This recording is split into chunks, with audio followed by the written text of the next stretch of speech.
This is the Shadow 6 Typhoon. $250,000, 0 to 60 in 2.5 seconds, 800 horsepower. This thing is a hypercar for the waves. Cut to me screaming. Warp speed! Oh my lord! It's like light bending around you!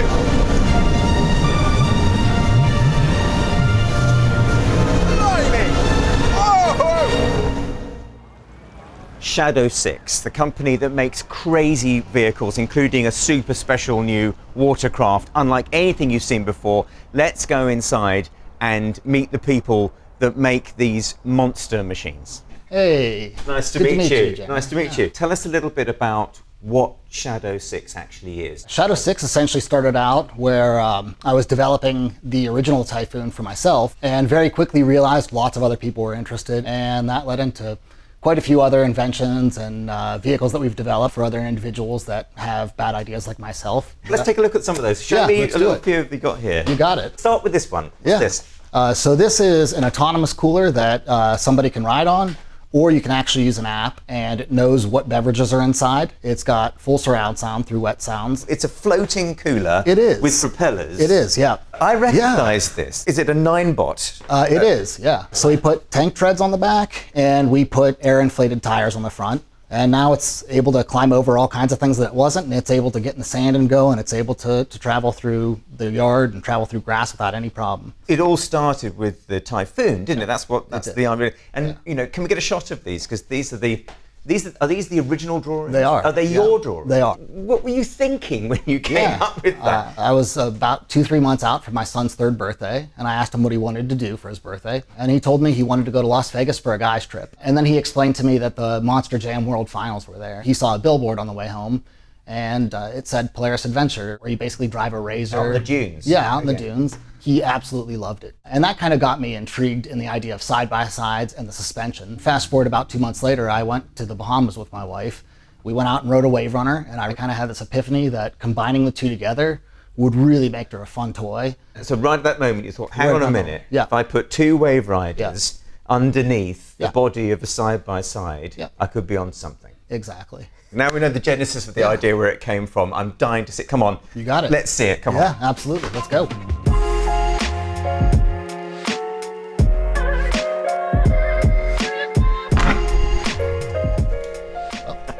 Here it is. What do you think? It's big. It is. Yeah. I've seen it on screen, but it doesn't quite prepare you for seeing it in the metal, as it were. It's crazy. Now, the Typhoon may be big, but is it desirable?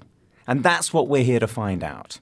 What Shadow 6 has built does not fit into the usual realm of luxury gear. There's no bling here, no collaboration with Hermes or Ferrari.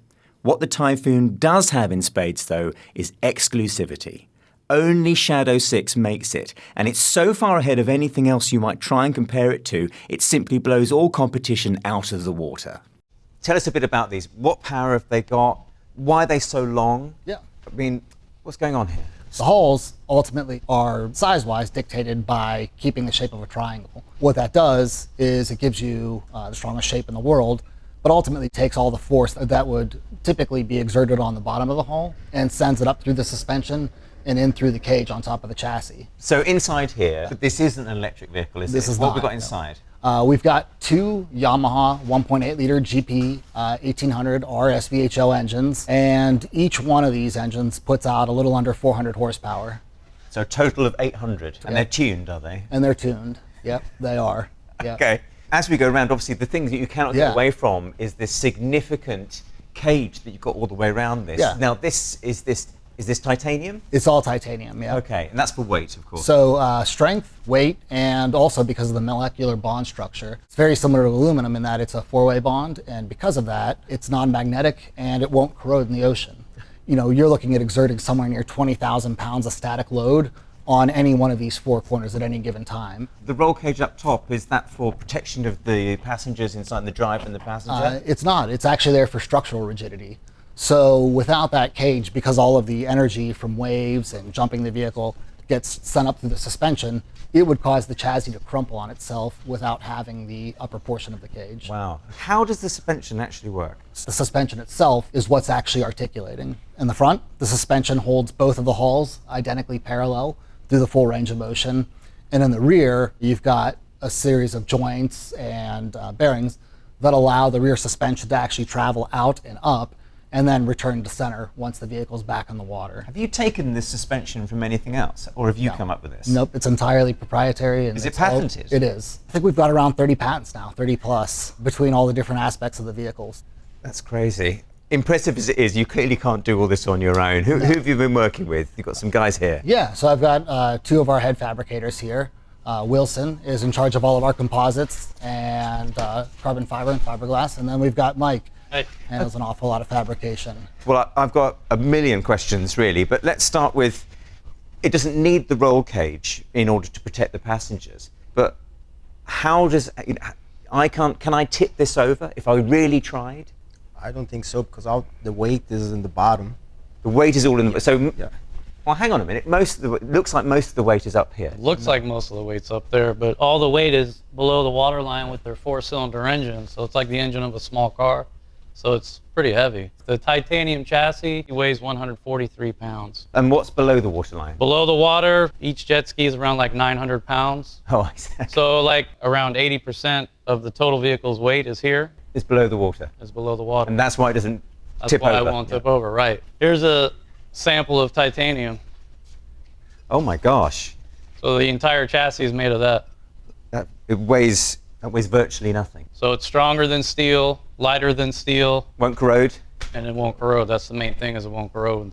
With such a bespoke architecture, it's no surprise that each Typhoon takes nearly 1,000 hours to build, which is why you'll have to part with $250,000 to own one. And that's more than a Ferrari Roma or an Aston Martin DB12 coupe.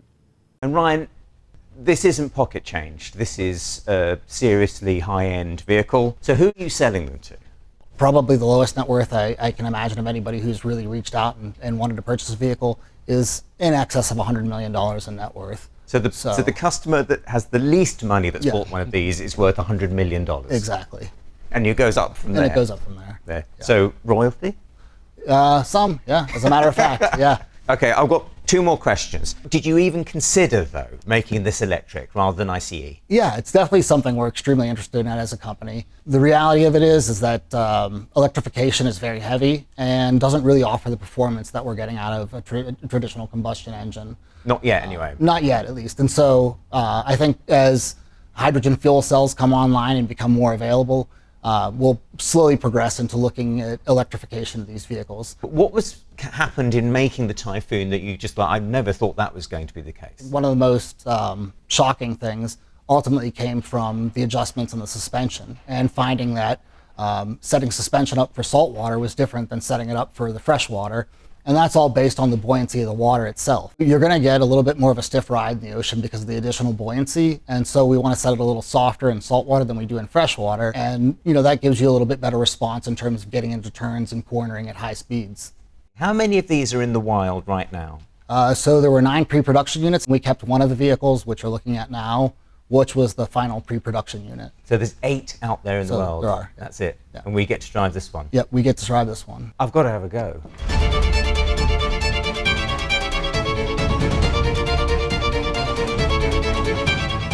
Okay, if the Typhoon is good enough for actual royalty, it's good enough for Wired.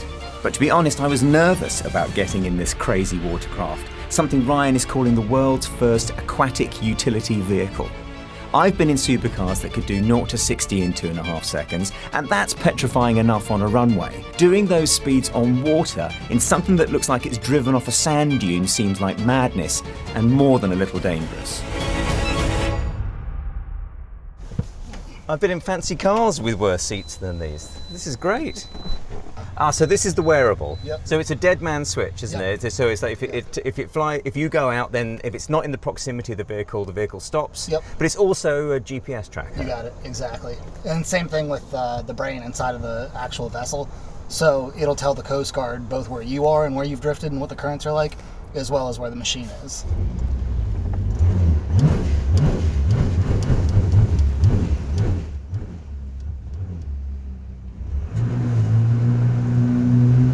play this. Hamilton. Whoa!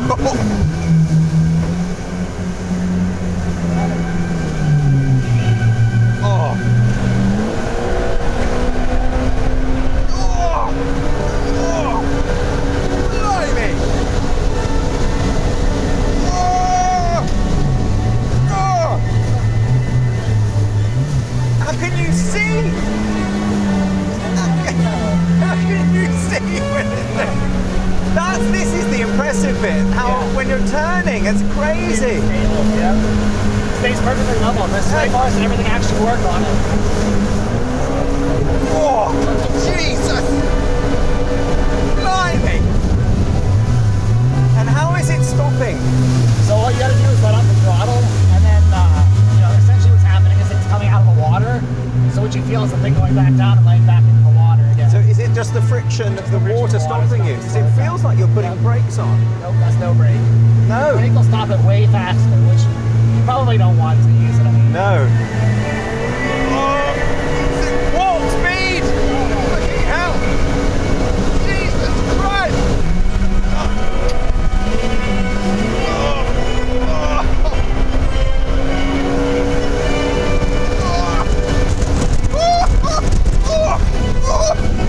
Oh, Jesus! Oh my God!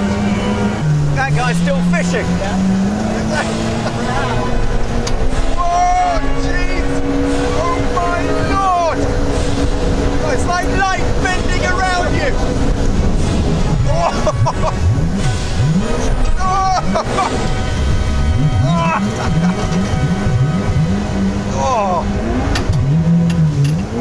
All right. Okay. I'm just gonna have a bit of dry land.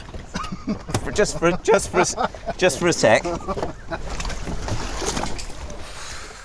Really is a feat of engineering, and as I said, you guys have done it all. No one's done this before. All these patterns, you've sorted it all out yourself, and it genuinely delivers on what you actually say. And I know you're prepared for the speed, but you're not really. Yeah, no, nothing can really prepare you for it. Just nothing else is like it, in my opinion. So you ready to give it a try?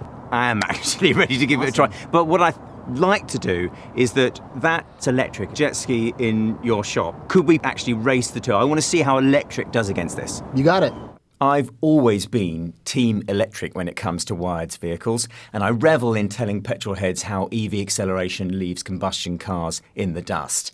So when I saw the Stealth Evo in Ryan's workshop, I just had to see how it would hold up against the Typhoon's fearsome powertrain.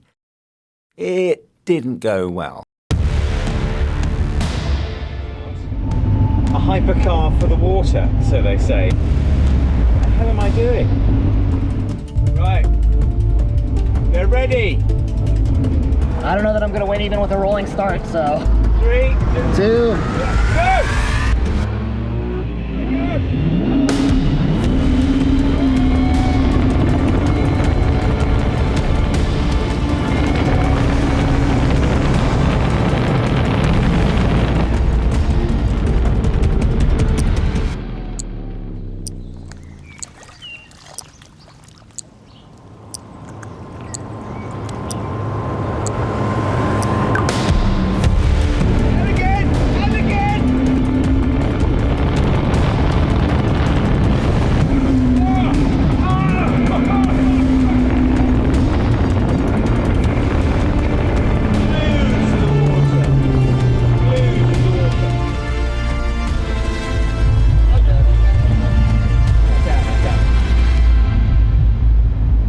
Didn't win that one. I can hear you, yeah. I think you won. That one. So we've come to the end of our day with the astonishing Typhoon. I've really never experienced anything like it. It's one of a kind. Well, actually, it's 8 or 9 of a kind, and that's the only ones that exist. And it's all come from one guy's head. And he was told so many times that he couldn't make it. And his team couldn't make it. And every time they fixed one problem, everyone else told them, no, you can't do it, you can't do it. They end up with the machine that the super wealthy are clamoring to get their hands on. They're buying it before they can even try it, and he's selling them at $250,000 a pop. It's a hell of an achievement. But above all, it's realizing this vision that he had for this sort of Baja truck on the water, patented up to the eyeballs. It's a real amazing thing. Now, we need to start introducing some sort of desirability index into the Wired Desired, and this is incredibly desirable. You know, it's right up there, 8 maybe, you know, like, you probably don't want it if you haven't got loads of money. It's expensive, and also if you don't live on the water like they do here down in Florida. But if you do have these circumstances, my God. In fact, I'm gonna have to have one last go.